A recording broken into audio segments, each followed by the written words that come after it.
Good morning, grade 8 learners. Welcome to our FB Live streaming in Science 8. Last meeting, you learned about physical and chemical changes in matter. This morning, we will be dealing with phase changes of our lesson 2, changes in matter.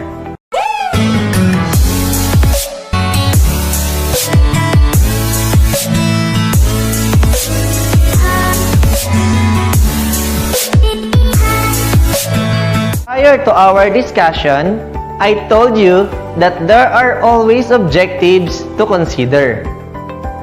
First, we should be able to explain energy in relation to the motion of particles on a matter. Second, to understand how phase changes occurs based on its state. And lastly, cite examples for each phase changes. So those are the objectives that we need to achieve as we go along in our discussion. Now, are you ready to learn new things this morning? Let's start! We all know that a matter can change from one state to another. For example, an ice is solid. When it melts, it will turn into liquid. And when it melts, or evaporate rather, due to application of heat, it will turn into its gaseous state. But the question is, how does matter changes its state? Very good! It is the energy that changes a phase of a matter. And as we all know, energy is the ability to do work or cause change. Here are some examples of matter that change its state. Do you think that these examples exhibits energy? What type of energy do you think it exhibits? Correct! It is kinetic energy, except for the ice, which exhibits potential energy. As you remember in physics, you learned about kinetic energy and we defined it as the energy of motion. And do you still remember its Greek word? Very good! It is kinetikos, which means to move or motion. We can also tell that particles with a lot of kinetic energy move fast and apart. Example of that is a gas. And also, particles with kinetic energy move slow and close together. That is a solid. Here are the examples. Now, in relation to our discussion, we need to deal with the temperature or temperature. And when we say temperature, it is the average kinetic energy of the individual particles in a substance. As you noticed on the screen, the particles move in different directions and speed. So, if it's hot, it has more kinetic energy. If it's cold, it has less kinetic energy. And for you to be able to understand more, I have here another photo that shows the movement of particles from low kinetic energy to high kinetic energy.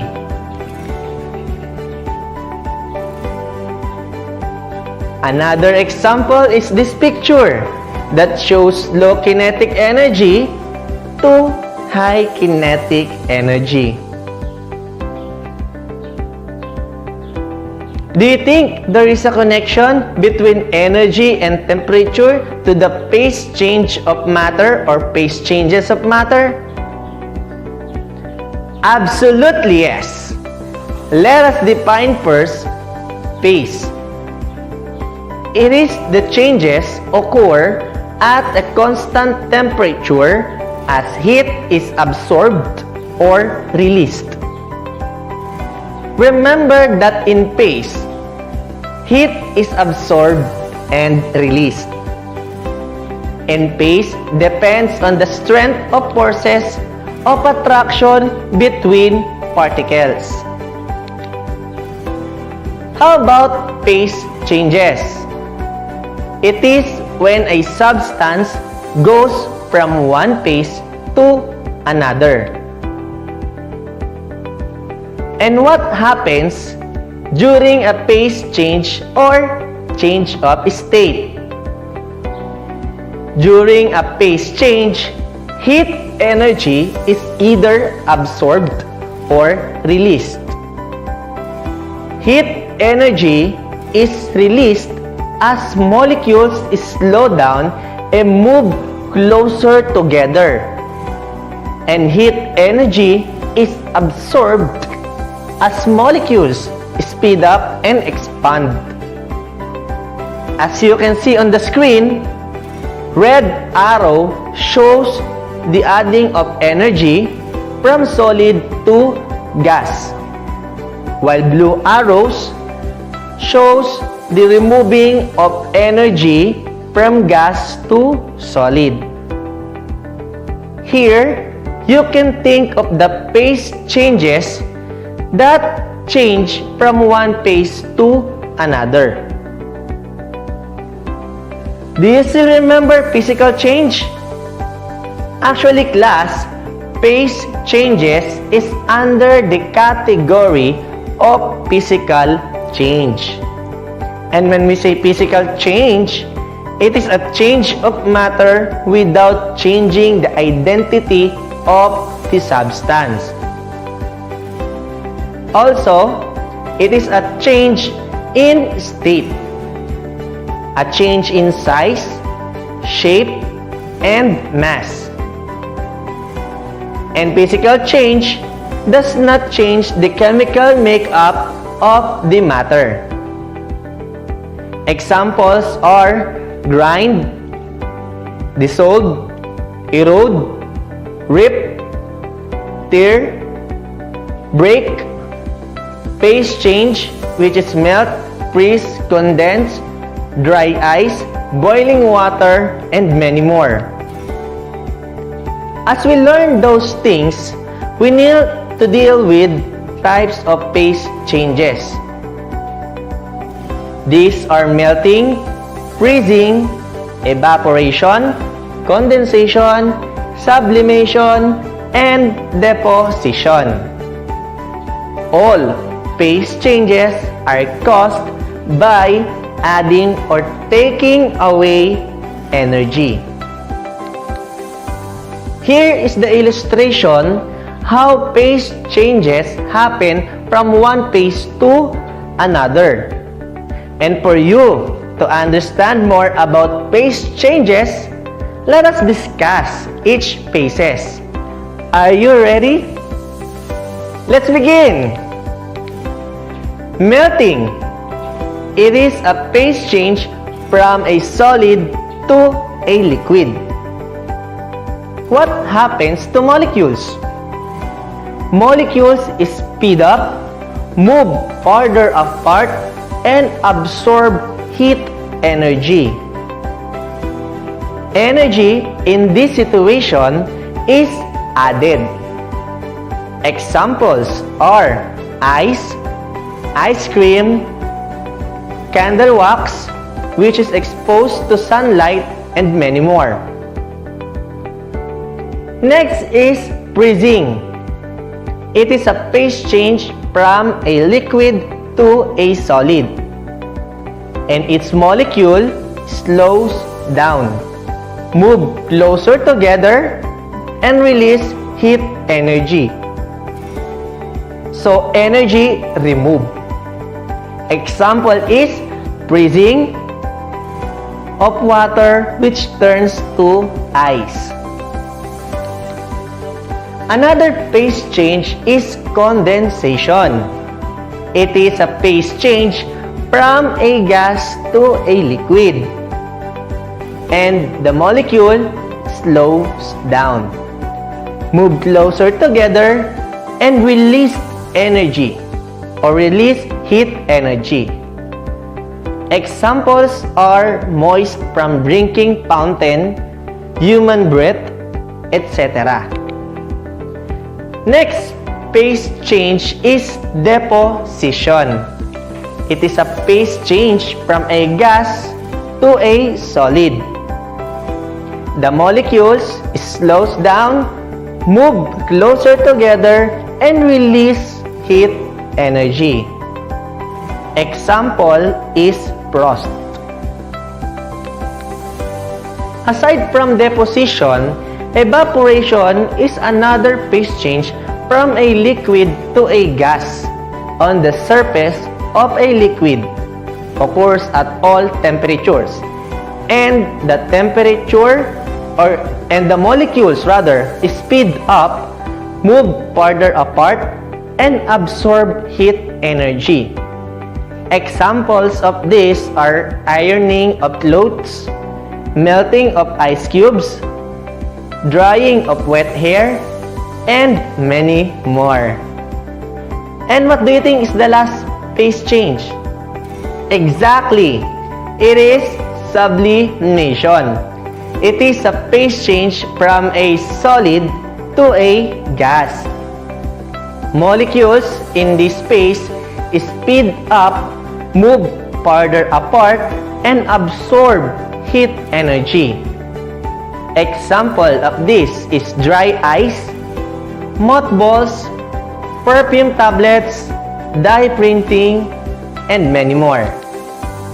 Those are the 6 types of phase changes in matter. And take note that vaporization is a general word or term for any substance changing to a gas. Boiling, evaporation, and sublimation are all examples of vaporization. And for additional information, vaporization is a phase change from a liquid to gas. It occurs at the boiling point of matter. Molecules speed up and move further apart and absorb heat energy. Now, changing states does not change the chemical makeup of a matter.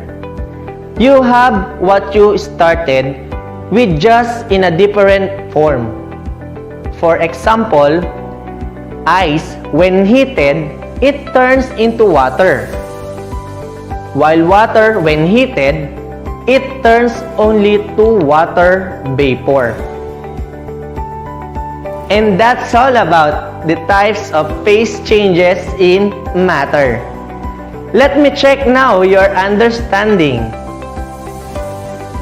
What we need is to complete the chart by putting a smile on the table whether the change of state is in rise temperature or drop in temperature. Are you ready?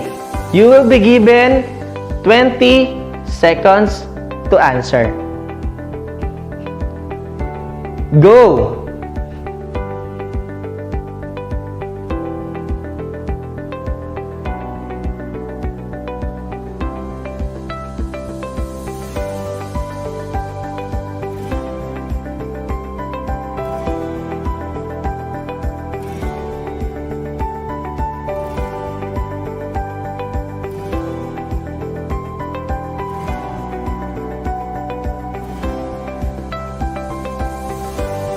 The correct answer is this.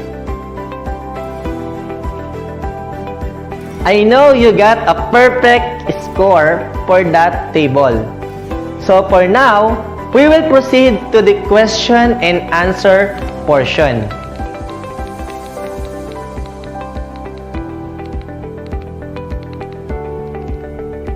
If phase changes occur at a constant temperature, then what happens to the heat when water boils? What do you think is the answer? Correct. The answer would be the heat energy breaks the intermolecular bonds which keep the water in the liquid phase. How about this? Consider ice melting in water. The question is, number 1, does the temperature of the water change? Yes or no? Type now your answer on the comment section. Correct. It should be no. Next question, is the water absorbing or releasing heat?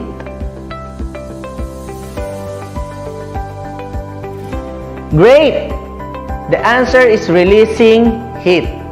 And last question, does ice absorb heat or release heat as it melts?